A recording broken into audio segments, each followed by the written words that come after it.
Hi guys, this is Duncan from dunksweb.com. As you know, I've been using this little microphone to record my screencast. It's the blue Snowball microphone. But I've kindly been sent a new microphone by the guys at Editor's Keys. This is the Editor's Keys SL300 microphone. Now I would show you the box, but as it's studio equipment, there isn't really much to the box. It doesn't have like a consumer thing because it's all studio. So here we have a nice little case provided, so you can put your microphone in there, take it on the go if you wish. You get a really long USB cable, so that's good stuff if you have like a long microphone stand. You also get a nice little shock mount with it, which is quite nice, stops vibration. And of course you get the Editor's Keys microphone. So just to take you around, you've got the USB port, or where the USB cable goes in the bottom. You get a nice little switch here on the right hand side, which is the, if you can see that, it's the padding, so you get 0 and -10 decibels. Now, I use the -10 decibels mainly because it picks up my computer's noise. It picks up so much sound that you must be aware of that. So -10 decibel padding is useful for me. And this basically changes the polar patterns on the microphone. You have it in this mode, then you have to pretty much talk into the microphone.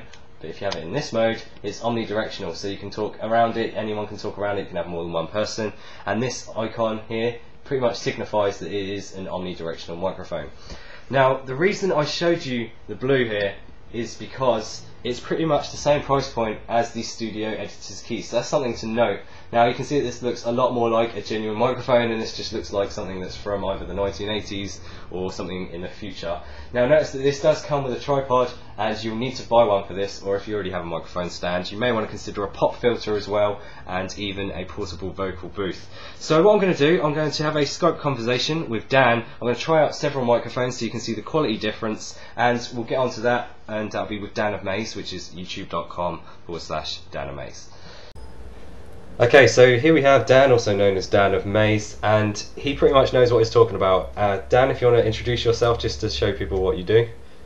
Yes, my name's Dan, as you probably know, and I've been a professional musician for 8 years, and I've got a degree in music performance and production.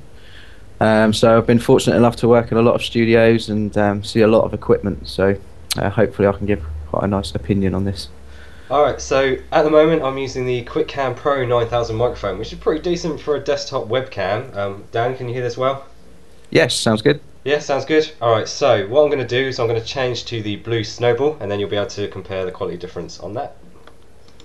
Okay, so here we have the blue Snowball microphone. I've got it currently in mode 1, which I believe is cardioid mode, and I have Dan again on the speakers, so you may hear some echo, and it's also possibly because I've got bad sound ambience, so I don't have my area soundproof. So anyway, Dan, if you want to give us some ideas on the specs of this. Yeah, so the frequency response is from 40 Hz to 18 kHz, which is fairly good for a USB microphone.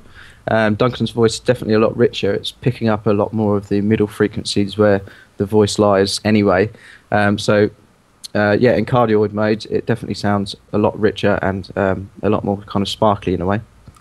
Alright, so what I'm going to do is I'm going to put it into mode 3 now, which is the omnidirectional mode. It should be in that now, and I don't know if I sound any different here. Dan, what do you think? Well, it's definitely picking up more of the room, so yeah. You know, because of the polation of the actual microphone, so you hear a lot more ambience and a lot more reflection from the room. So great for conferencing, not great for up close stuff. Alright, cool. So that is the blue Snowball microphone. We're now going to switch over to the new Editor's Keys SL300.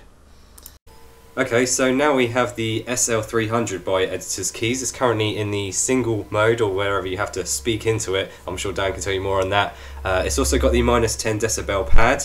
What I didn't show in the video before is that it actually has a blue light on it, like a studio light, so I'll provide that in a picture, which you should be able to see now, and it's in its shock mount, and all of the microphones that I've showed you today are all positioned next to each other, and I'm talking at them, so you can sort of feel the difference. So Dan, what do you think about this one?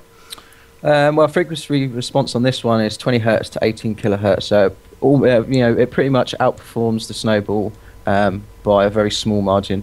It's hypercardioid and condenser, so it's going to be better quality. You can definitely tell straight away it's picking up much more of the room, even though it's on mode number 1, which is just a cardioid setup. Also has a gold diaphragm, which is going to give you more sparkly quality. Alright, so this is in the singular mode. I'm just going to quickly change it to omnidirectional. So this is supposed to be similar, I guess, to the Blue microphone, where you can have more than one person around it. I'm sure, Dan, you can give us some more information on that one again. Yeah, so basically the polar pattern of the mic changes so that wherever the audio source or voice is coming from, it should pick it up in a more balanced fashion. But straight away you can hear that it's very roomy. It would be great for recording small bands, small ensembles of acoustic instruments, especially piano. It'd be great for that. But it really is room dependent, this mode, and if you have quite a reflective room, then it's probably not going to give you the best sound. Alright, so that is the SL300. I'm actually very pleased with it, as pleased as I was with the Blue microphone, if not more. Any comparison here, Dan, if you want just a quick comparison?